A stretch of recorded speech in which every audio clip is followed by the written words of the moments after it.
Hello, আমি আবার আসলাম আপনাদেরকে আমার কিছু কথা শেয়ার করার ছিল। আমি ফেসবুকে ভিডিও দেওয়ার পর দেখলাম যে অনেকেই অনেক প্রশ্ন করছেন, নানা ধরনের মন্তব্য করছেন, আমার কথা হয়তো বিশ্বাস করছেন না। অনেকের একটা প্রশ্ন ছিল যে আসলে আমি দেশে আছি বা আসলে দুবাই যাইনি। আমি একটু খুলেই বলি, কারণ এই 15-20 দিন পরে যেহেতু আমি বলছি, আমি দুবাইয়ের সার্জাতে আছি। এখন আমি দুবাই আসলাম কিভাবে সেটাও বলি। আমার একটা ক্লোজ ছোট ভাই আছে, খুব কাছের। তার নাম হচ্ছে কাউসার মোল্লা, তার বাবার নাম হচ্ছে ইয়াসিন মোল্লা। তো এই কাউসার মোল্লা আমার খুবই ভালো একটা ছোট ভাই, সে আমাকে সবসময় হেল্প করে। তার ওখানে আমি ছিলাম এক রাত। এক রাত ছিলাম, কারণ ওখানে থাকার পিছনে কারণ হচ্ছে মানে তার সাথে আবার আমাদের যে র্যাব 2, সেখানে খুবই ভালো সম্পর্ক। তার ওখানের একটা এএসআই আছে তুষার নাম, তার সাথে খুব ভালো সম্পর্ক থাকার কারণে সে কিন্তু প্রথম আমাকে ফোন দিয়ে জানায় যে ভাই এই ঝামেলা হয়েছে, আপনি জানতে পারছি, আপনি আমার বাসায় আসেন, এরপরে আমি আপনাকে দেশের বাইরে পাঠানোর ব্যবস্থা করব। তো আমি পরে বুঝতে পারিনি, পরে ফেসবুকে দেখলাম, দেখার পরে সে আমাকে লিঙ্ক দিল, দেখার পরে আমি তার ওখানে চলে যাই এবং এক রাত তার ওখানে ছিলাম। তার বাবা ইয়াসিন মোল্লা মোটামুটি পাওয়ারফুল লোক, আর টাকা পয়সা আছে অনেক। তো এই কাউসার যেহেতু র্যাবের সোর্স হিসেবে কাজ করে, তো সে আমাকে হেল্প করছে, অনেক হেল্প করছে, আমি ওখান থেকে চলে আসতে পারছি। আর এই কাউসারই কিন্তু আমাকে হাদির সাথে পরিচয় করে দিছিল। আমার কাজের জন্য কাউসার মোল্লা আমাকে হাদির সাথে পরিচয় করায় দেয়। আমি তার নামটা কেন বললাম, কারণ আমার তাকে সন্দেহ হয়েছে।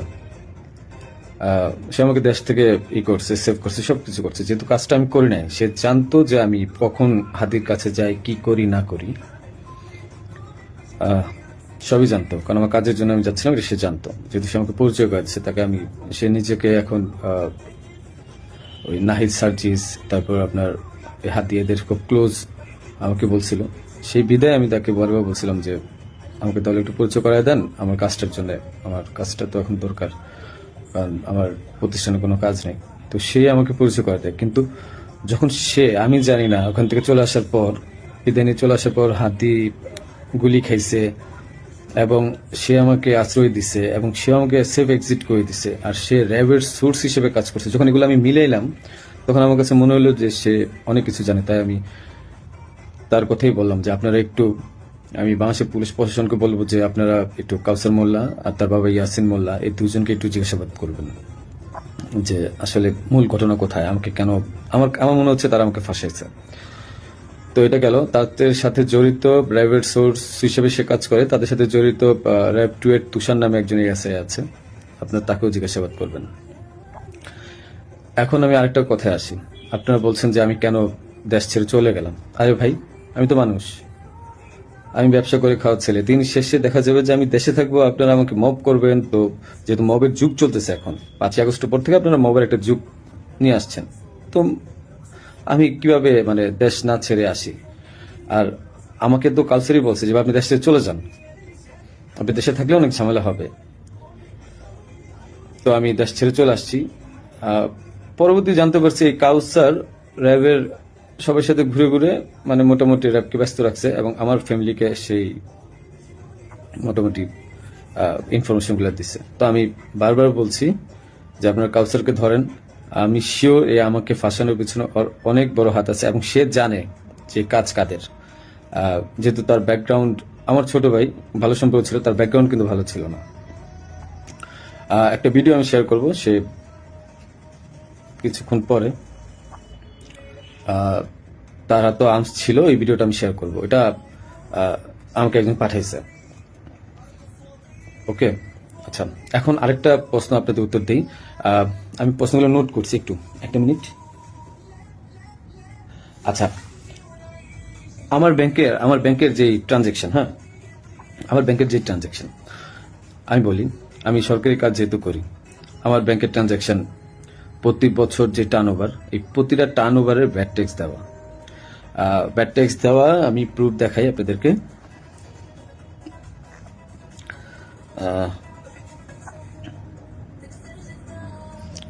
প্রতিটারই ভ্যাট ট্যাক্স দেওয়া। অ্যান্ড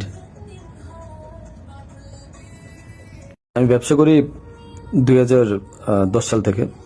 তো আমি ট্যাক্স দেওয়া শুরু করেছি মেবি 14 সাল থেকে। হ্যাঁ, তো ওসব কাগজগুলো নাই, একটা দুইটা বছরের খুঁজে পাইছি। এই যে দেখেন, 2022 সালে আমার 21 লাখ টাকা ট্যাক্স দেওয়া ছিল, এবং 2023 সালে আমার 66 লাখ টাকা, এবং এই বছর কিন্তু আমি 9 লাখ টাকা, ব্যবসা এত ভালো ছিল না, 9 লাখ টাকা আমি ট্যাক্স দিয়েছি। ঠিক আছে, আপনাদের আরো কিছু প্রশ্নের উত্তর দেব আমি। যে আপনারা বলছেন যে আসলে হাদি টাকা নেয় না, হাদি অনেক ভালো মানুষ।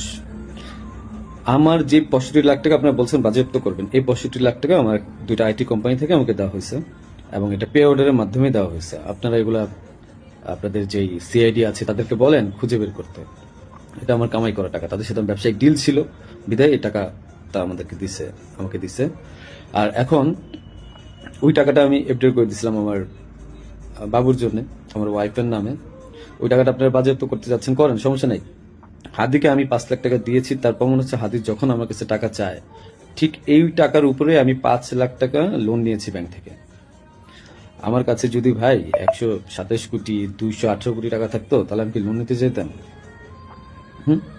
আমাকে খুব মিথ্যাভাবে ফাঁসানো হয়েছে। আমি এগুলোর সাথে জড়িত না, বাবা মা জড়িত না। ওখানে আপনি এনআরবিসিতে খবর নেবেন আপনারা যে আমি 5 লাখ টাকা লোন নিয়েছি, এবং লোন নিয়ে এই টাকা আমি হাদিকে দিয়েছি। কারণ সে আমাকে বলছিল যে ইসের ছাড়া, মানে অ্যাডভান্স ছাড়া সে কাজ করতে পারবে না। আরেকটা কথা, আপনারা বলতেছেন যে জাবের এত ভালো মানুষ, খুব ভালো মানুষ, মহৎ মানুষ, তারা টাকা নেয় না। জাবেরকে জিজ্ঞাসা করবেন, জাবেরকে ধরে এনে জিজ্ঞাসা করবেন যে এই গেঞ্জি বানায় দেওয়ার জন্য, 250 গেঞ্জি বানানোর জন্য কাকে বারবার ফোন দিছে, কার কাছে বারবার টাকা চাইছে। আমি ফয়সাল, আমার কাছে বারবার টাকা চাইছে ওরা। আর তাদেরকে, জাবেরকে আমি প্রথম 10,000 না 5,000 টাকা দিচ্ছি, সে বলছে ভাই হাদিয়া দিছে, যে নেন ফয়সাল ভাই। এত সৎ লোক আপনারা। আমাকে যে মিথ্যায় ফাঁসাচ্ছেন, আমি গেছি ভাই কাজের জন্য, বানায় দিচ্ছেন খুনি। আর আপনারা বলতেছেন যে তোমার বাবা মা বলছে, তোমার মা বলছে, তোমার বোন বলছে, তোমার বউ বলছে, তোমার উমুক এক মাইয়ারা বানায় দিলেন আমার বান্ধবী, যে উমুকে বলছে, যে সবাই বলছে যে তুমি এগুলোর সাথে জড়িত। হ্যাঁ, আমি পাগল তো, যে আমি মানুষ মার্ডার করে আমি আমার বাসায় যাব, আমি মানুষ মার্ডার করে আমি আমার বাসায় যাব যেন আমার 14 গোষ্ঠী ধরতে পারে। মানে আমি এত বড় বোকা, এত বড় পাগল? হ্যাঁ, মানে এটা তো মানুষের কমন সেন্স। আমি কেন বাসায় যাব? আমি একটা মানুষের মার্ডার করছি, আমি সোজা এক্সিট নিব, আমি কেন বাসায় যাব? তারপরে যে আপনারা বলতেছেন যে আমার মা বলছে, বাবা বলছে। আরে ভাই, আমি জেলখানায় খবর নিছি তাদের ওখানে যাওয়ার পর। আমি আমার আত্মীয় স্বজন থেকে জেলখানায় খবর নিছি যে আসলে কি হয়েছে। আমার ওয়াইফ বলছে, আমার বাবা মা সেম একই কথা বলছে, যে তাদেরকে বলা হয়েছে বারবার যে রিমান্ডে যদি 164 না দেন, তাহলে আমরা আবার আপনাদেরকে রিমান্ডে আনবো, এবং তখন কিন্তু আমরা টর্চার করবো। তাহলে কি করবে যারা জীবনে কোনোদিন প্রথম জেলখানায় গেছে? কি মানে এগুলো কি আপনারা কি পাইছেন? যে আমি ওরা মার্ডার করছি, প্রমাণ কোথায় আপনাদের কাছে যে আমি ওকে মার্ডার করছি? আপনারা কালচারকে ধরেন। সে আমাকে কেন সেফ এক্সিটের ব্যবস্থা করে দিচ্ছে? সে কেন বারবার আমাকে হেল্প করছে? কেন আমার সাথে হাতের সাথে পরিচয় করে দিচ্ছে? He knows everything. তারপরে যে ব্যাড ট্যাক্স টাকা, একটা প্রমাণ দেখেন তো কোথা থেকে টাকা ঢুকছে? আর ভাই, আমার কামানো 65 লাখ টাকা আপনারা বাজেয়াপ্ত করে দিচ্ছেন। কেউ আমাকে টাকা দিছে? আমি ব্যবসা করে খাওয়াচ্ছিলাম। আপনারা বারবার, আমি বলতেছি আপনাদেরকে যে এখানের সাথে আমি জড়িত না, একটা পর একটা মিথ্যা ব্লেম দিচ্ছেন, যে কমেন্টের পর কমেন্ট গালাগালি করতেছেন, যা মন চাই করতেছেন। আর ভাই, আপনাদের বাপ মারে ধরলো তো আপনার বাপ মা কি বলবে? হ্যাঁ,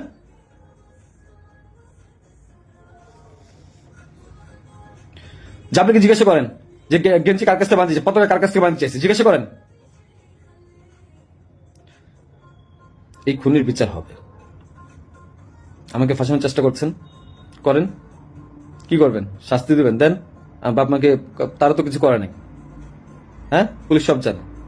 কোয়া থেকে পিস্তল উদ্ধার করছেন, আমার শ্যালককে ফাঁসায় নিয়ে গিয়ে কোথেকে পিস্তল উদ্ধার করে নিয়ে আসছেন? হ্যাঁ, যা মন চায় পুকুর থেকে পিস্তল উদ্ধার করে নিয়ে আসছে। মানে এগুলা কি ফাইজলামি? হ্যাঁ, আমার বোনের পাশে পিস্তল পাইছেন, গুলি পাইছেন, এই গুলি পিস্তল আপনারা বলতেছেন বারবার যে তার বাসায় চিপা, আরে ভাই ওই জায়গার মধ্যে মোবাইল ফালাই দিছিল, ওই জায়গায় আমার মোবাইল ফালাইছে, ওই মোবাইল আনতে গেছে, ওইটা বানাইছে গুলি পিস্তলের জায়গা না? বাসা থেকে কারো কাছ থেকে পাইছেন? কারো বডি রিকভারি পাইছেন আপনারা? আপনি এদেরকে ধরেন, ধরেন অনেক কিছু জানতে পারবেন। হাদির সাথে লাস্ট আমার একবার কথা হয়েছিল যে একটা বিষয় নিয়ে, যে ও মানে যখন ওই যে সাদিক কামরে মেবি জামাত ইউনিভার্সিটি, ও খুব আপসেট ছিল যেহেতু ও জামাতের প্রোডাক্ট।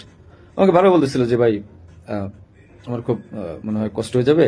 আমি ওরা বলছিলাম ফাইজলামি করে যে মির্জা আব্বাস ভাই তো খুবই ভালো মানুষ, ওনার কাছে যান, উনি আসলেই ভালো মানুষ, ভাই তো ভালো মানুষ। হাদি নিজেও বলছে যে মির্জা আব্বাস ভাইয়ের কাছে যান, উনি ভালো মানুষ, ওনার কাছ থেকে আপনি যা 2-4 কোটি টাকা নিয়ে আপনি নির্বাচনটা বাদ দিয়ে দেন।